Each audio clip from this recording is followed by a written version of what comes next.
د کورنیو چارو وزارت د عامه خدماتو ریاست به ډیر ژر د هیواد په زونونو کې خپلې چارې پیل کړي. دغه ریاست زیاتوي په بلخ او کندوز ولایتونو کې د عامه خدماتو ریاست د څانګو د ودانیو چارې بشپړې شوي او راتلونکي کال کې به هیوادوالو ته خدمات پیل کړي. تقریبا د افغانستان 14 ولایت دي او 9 زونه دي.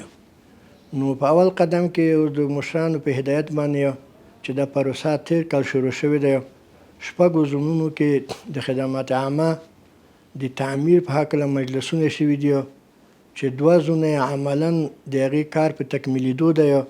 چې یو د کندوز زون دی، یو د بلخ زون دی. د هغو کار په تکمیلیدو دی. امید دا دی چې راتلونکي کال ته به هلته د عامه خلکو خدمت هلته شروع شي، دوی ته به سهولتونه هلته ورکړی شي. عامه خدماتو ریاست وایي هڅې کوي چې د کابل په حوزو، ترافیکو ریاست او پاسپورت ریاست کې هم خپلې څانګې ولري، ترڅو خلکو ته اسانتیاوې رامنځته شي، چې په دې تړاو له مسؤلینو سره خبرې روانې دي. خپله دا په نظر کې خدمات عامه ریاست چې موږ د پاسپورت د ریاست مورد او ترافیکو د ریاست مورد یا د کابل مرکزی قومندانۍ یا د حوزو په مورد موږ د مشرانو سره د خبره شریکه کو، دوی ته دغه خبره ورسو چې په دې ځای کې عام خلکو دپاره خدمت ارائه شي، نو خلک به ډېر د ستونزو نه خلاص شي، ډېر مشکل نه به هم خلاص شي. په دې معنا سره چې هلته موږ ته په پاسپورت ریاست کې، ترافیکو ریاست کې یا په قومندانۍ کې یا په حوزو کې موږ ته ځای راکړي او موږ خپل کارکوونکي هلته کینوو، هغوی کار وکړي، د عامو مراجعینو مشکل دوی حل کړي. که هلته حل کړي، که هلته نه حل کړي، تر مقامه پورې د خدمات عامه پورې راورسوي. دغه ریاست د عامه خدماتو د یو نوي کمپلیکس د جوړېدو خبر هم ورکړ. د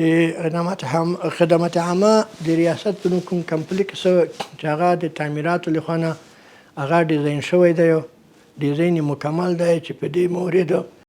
د خدمات د ریاست تعمیراتو رئیس تاسیساتو او رئیس د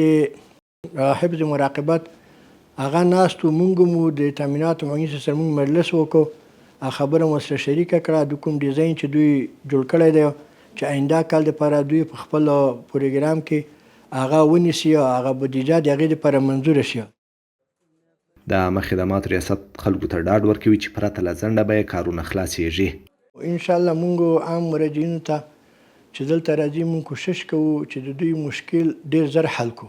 خو هغه مشکل چې قانوني اصولي مرحلې زمانګیر نه وي، کوم مشکل کوم ضرورتونه چې د دوی هغه زمانګیر وي، هغوی ته بیا موږ دوی ته قناعت ورکوو چې دا زمانګیر دي، لکه دا فرم عدم مسؤلیت سفر به خارج دا زمانګیر دی،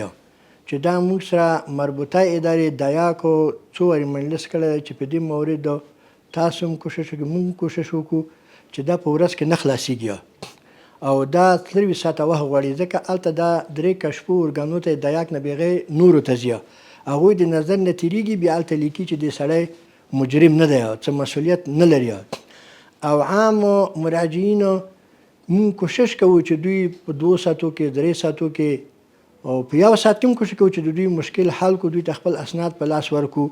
عامه خدماتو ریاست ته راغلي مراجعین له کار څخه خوښ دي او زیاتوي پرته له ځنډه یې کارونه مخکې ځي. انشاءالله چې اوسه پورې خو داسې مشکل سره نه یو مخ شوي،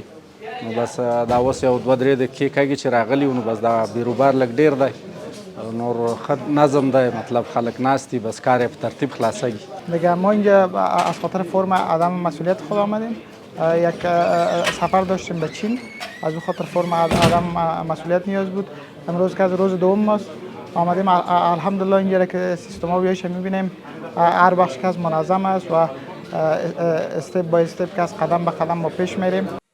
د کورنیو چارو وزارت د عامه خدماتو ریاست د زرهي موټرو، تورو شیشو، اسلحو او عدم مسؤلیت په برخه کې فعالیت کوي، چې هره ورځ له 0 څخه تر 1400 پورې مراجعین لري.